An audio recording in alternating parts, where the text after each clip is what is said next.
I will preface what I'm saying here by assuring you that it is all fictional.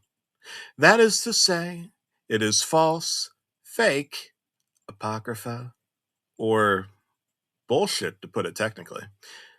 With carefully studied practice, one is able to remember events which did not occur. Let me be clear, however, in my distinction, as there is great variety as to the nature and quality of such things.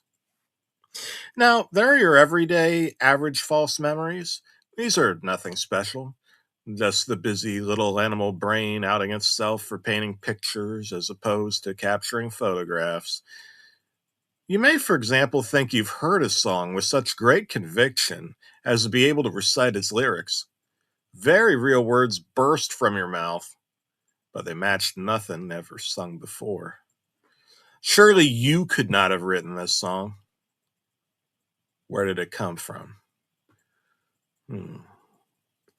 There are lies, so nimble and pragmatic.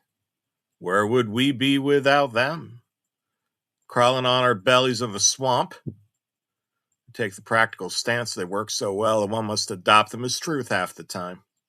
As a matter of fact, I'm lying to you right now. There are those contested memories. Did I fall out of that pear tree back in early childhood?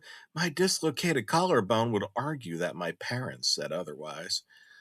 I, for one, remember the tree and my own high-pitched scream very clearly, but have no recollection of a doctor's visit afterwards. And lastly, there's what I present below. These are the pointedly false memories. These so decidedly did not happen that if one can retrieve them at all, they will be found to be very real. Consider a tunnel through solid rock. It's only a hole or an absence, but has a definite shape, doesn't it? What is key is that this absence allows one to pass through. Finding these sorts of memories is not so easy as it sounds. For me, it took years. During these, I lived almost entirely on water and vitamin supplements. The fasting often had me on the brink of diabetic coma, but in time, my body adjusted to these surroundings. I recall them well. Heavy curtains nailed in layers to the walls, windows blocked off by electric tape as even the light of passing cars seemed to be pregnant with intention. One radio sat in each room, turned up high and turned to static. One complication of this lifestyle was that any stimulus that did manage to endure my methods was intensified, like a burst of water through a pinhole. I took precaution to avoid lying in certain positions in order to avoid hearing my heartbeat, which now sounds like a massive beating of some flesh-muted kettle drum. Like a flash in the dark, the first false memories came through. These were quite simple usually and took the form of fragmented dialogue with sparse visuals. I recall when the clearest reared its head, vivid and proud. The jokes. In this scenario, I found myself in my old childhood home. All those familiar smells of unfinished wood and spices came through such that I was transported entirely. Out in the hall, a distant relative, who I seemed to remember perfectly, clapped his hand over my shoulder. In reality, the man did not exist.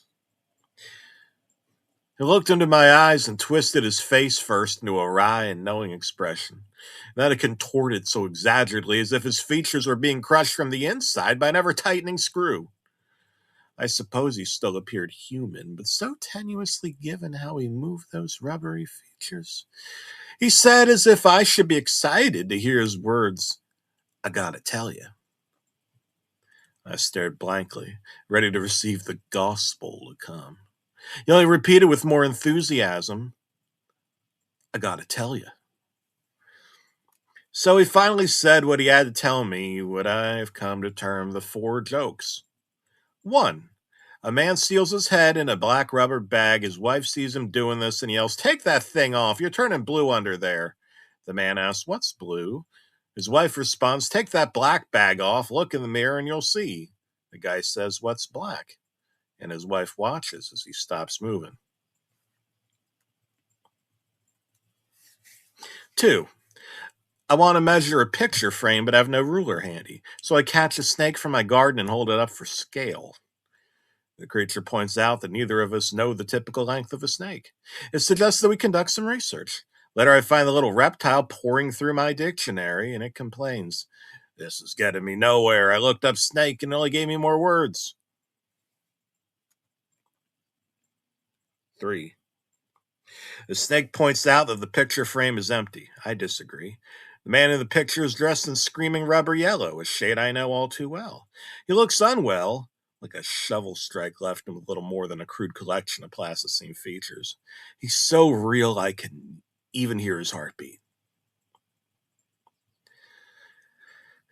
I noticed that one of his fingernails has fallen to the ground. He says to nobody in particular. I don't know how I feel. Nobody puts their arm around the man and answers, "I do." 4. At the man's feet, seasoned by grit of an untended highway, are two worms of indeterminate length. They writhe and they eat each other. One says to the other, "Hey, which one of us is me?" The other says, "I don't know, I can't see out my ass." And all was gone, leaving me back in the dark. At the time, this first false memory seemed to be quite the shocking and outlandish revelation. Looking back, this was only a simple case of deja vu compared to what transpired as I sunk further. Soon I began to remember empty rooms. Not only had I never been inside these spaces, but it would appear as if no person ever had, as they had no doors nor windows. In traveling these apocryphal rooms, I encountered one that stuck in my mind most permanent. The quiet room. Golden-rod light flickered on. A table here, a plate on the wall, cloth bunched up in an aimless heap. Hanging glass fruit, which had never seen a grape, wound its way up a trumpet lamp without a bulb. Toward the center of the floor, a shadow was cast. Had the hooked beak of a scavenger bird. It wavered ever so slightly as it blotted out its spot on the floor. Through this motion, the stillness in the room was born. The beak opened hinge-like, a gape which bore no sound. From the gape there came a shut which wasn't there before. Open, close, and in and out, these things rose up in pairs. Should fanfare have called them, it'd be the flattest wilted toot. A deviation occurred. As the head dipped and turned, the whole room moved a notch. As the bird's head angled, so too did the space in equal and opposite reactions. The head tested the air, sculpting a shadow with gliding plasticity. As it turned, some objects would vanish into the periphery, only to come back with the next glance, none the worse on arrival. As such was born perspective, and from it vision. That scavenger bird noticed that it was seeing. This realization was a dull fever marked by interconnections of contrast. The false grape shined in uninvited green to grin towards the crimson which was painted on a phone across the room. The light gestured down from above to startle certain nooks and forget the others. This luminescence neglected the corners, leaving blank all that could be said of other objects. Those phantom articles, however, seemed to make their presence known here and there. Among tall things and glassy things, there could be imagined an amalgam of both. This lent a precision to everything in sight, every particle a vital word in all that sleep talk. Any nudge and the way of things would cease. The slightest noise scratched out, a tiny modicum of air passed the flesh, reed, and out the bird's throat. It signified only vibration at that point in time. Wait and see. Nerves in the body woke up to send their signals racing towards the head and back. They told a motion which had been made impossible. The potential for all manner of angles haunted the creature's joints, but something had them in a bind. From the bird, a single syllable in a newborn private tongue gave voice to the state of the body. Struggle. Struggle in the voice through the beak, struggle in the wings against the floor, struggle in a mire that knew little of itself. Arching the neck with mighty effort, the bird saw that its body was wrapped in sticky black ribbon. It was tangled and entangled, at the moment more living knot than knotted throttled bird. A tangled bird is a thing to be. This was said, but only in motion. It tore at itself despite the trappings. Red on cue began a thrum which dimmed the light. 1, 2. 1, 2. The deep thumping cadence of a heart. But where? All to be heard from the bird was a scuffle on the floor. The beating did not come from within the room, but without was inconceivable. Where in the room was there an exterior? Nudged on by the thumps, the bird flapped into an onslaught of dragging and jolts. In a far-flung upward reach, a wing was freed to test the air. The beating grew louder. 3, 4. 3, 4. Well, somehow avoiding strangulation, the bird rocked itself back and forth until enough momentum was gained to place it onto its belly. 1, 2, 3, 4. 1, 2, 3, 4. With the force of each thrum, the light dimmed blacker.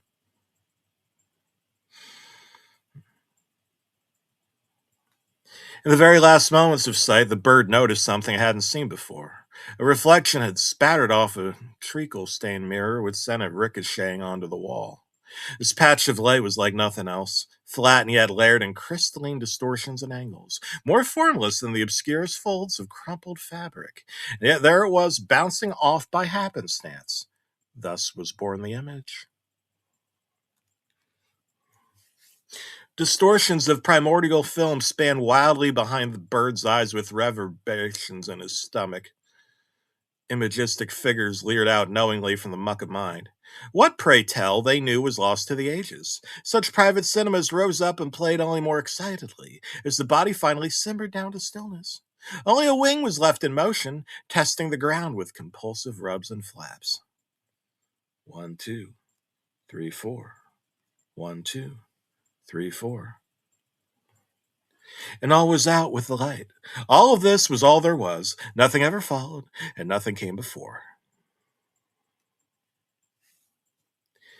When this memory had finished, I knew there was no going back. Once my bones had stitched themselves into that creature, it was clear that I'd passed a funny sort of event horizon. The rest of my life would be wholly unmoored. This filled me with a nauseous ecstasy which has never left. It is with gratitude that I recite the most real of these memories ever to visit me. The mercy. No one was sure how I had managed it. By the time the police arrived, I was long since finished. The act was not unprecedented. Having realized that all my memories were false, I'd exhibited what a mental health professional termed a restless pluralism of conception before collecting their fees and washing their hands of the situation. I'd been taken in by my family, who kept me quietly sealed away in my room, in which I would pace through my days.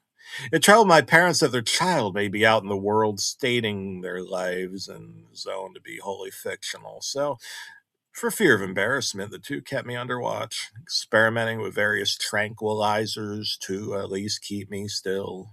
Poor things, only destined to inhabit false memories.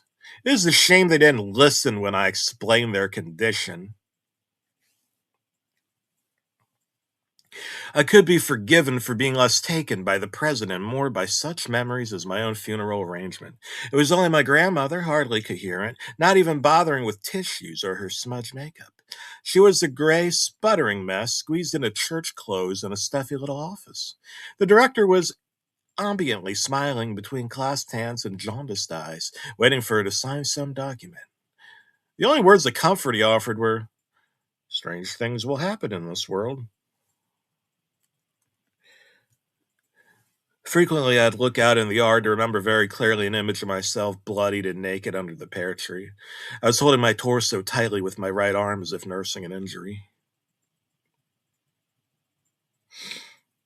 No drug could change my new understanding of time. It was no noble history, just a haphazard jumble of scenes hoping to fit themselves together with all manner of stitching and pasting. I learned to hide these useless pills behind my wisdom teeth and kept them in a wet little stash tucked inside of a keepsake box. I was thought to be delusional and feeble, though only the latter was true. So naturally, my dear mom and dad would never have thought me capable of sneaking any sort of substance into their food. There was not an ounce of suspicion that night when they fell into an unusually deep, surely dreamless sleep. Mom woke up first, thinking she must have been in the grips of a night terror. She got up and fell for the door. No such luck. Two had been so thoroughly sedated that neither felt the slightest pinch when I took their fingers off with the hedge clippers and stitched them up with a sewing kit.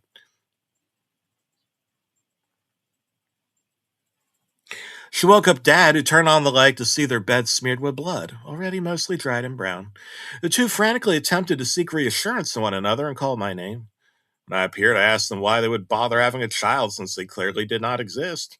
Surely their child could only be of non existent flesh. They could conceive of no answer, only crying and begging, so I did the kindest thing and gave them silence.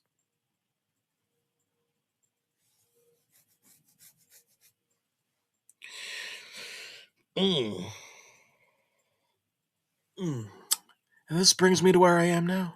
It is as good an explanation as any for what the authorities had seen. Mother, father, and child all taken apart, eyes, genitals, lips, hearts hung with care from the pear tree in the yard, silently suspended as they swayed in the breeze. Of course, I could not possibly remember this, let alone recite it. None of this occurred, and no one could receive it. Given that I do not exist, I will make no attempt to explain why all I perceive in this eternity is the sound of my own pulse while I tell myself these stories in the dark.